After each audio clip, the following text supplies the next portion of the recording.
Historians love to tell you the Roman Empire fell in 476 AD.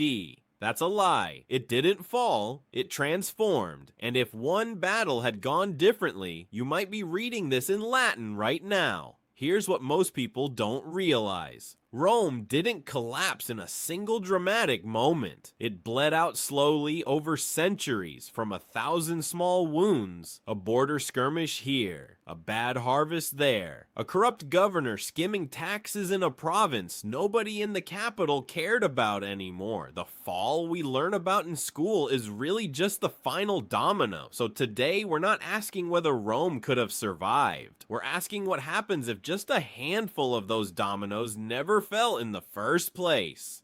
Buckle up, this is where history gets weird. Let's rewind to 378 AD, the Battle of Adrianople.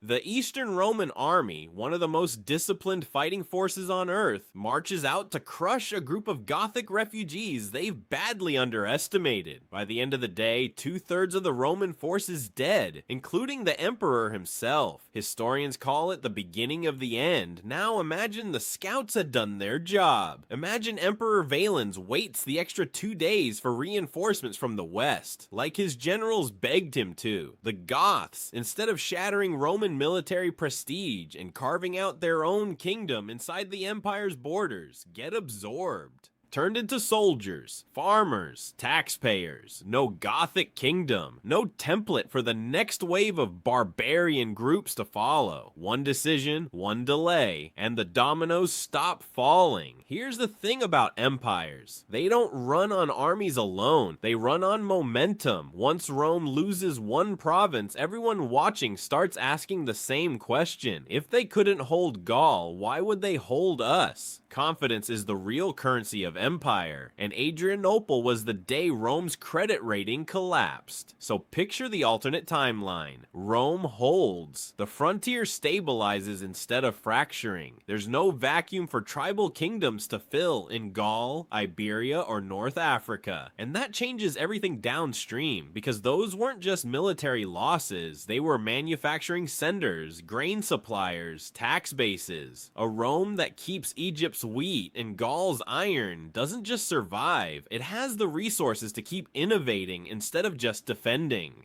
Fast forward a few centuries in this timeline. No collapse means no dark ages as we know them. That period wasn't dark because people got dumber. It was dark because the infrastructure, literacy, and trade networks that made record-keeping possible fell apart. A surviving Rome keeps its roads, keeps its aqueducts, keeps its legal system, which, fun fact, still forms the backbone of most European civil law today, even after the empire did fall. Christianity still spreads, but it does so as the empire's institution, not its replacement. Islam still rises in the 7th century, but it's now expanding against a unified, wealthy Roman state instead of a patchwork of weakened successor kingdoms, meaning the entire map of the medieval Mediterranean looks unrecognizable. There's no Byzantine Empire, because there's no split to give it that name. There's just Rome, still Rome, 1,000 years later. Technologically, the case gets interesting. Rome already had concrete that could set underwater, sophisticated plumbing, and proto-industrial mining operations. Some historians argue that without centuries of instability wiping out craft knowledge and trade networks, an unbroken Rome could have hit an industrial-style takeoff centuries earlier than it actually happened in our timeline. Not guaranteed, but plausible. And that one shift alone could move the entire timeline of human technological history forward by half a millennium. Now, before you start imagining Roman astronauts, let's pump the brakes. Empires that never fall don't automatically become better. They can just as easily calcify. Bureaucracies grow bloated, elites entrench. Some historians argue Rome's collapse, brutal as it was, cleared space for genuine innovation. Feudalism, new political structures, the eventual rise of independent city-states and universities that a rigid, unbroken imperial system might have actively suppressed to protect its own power.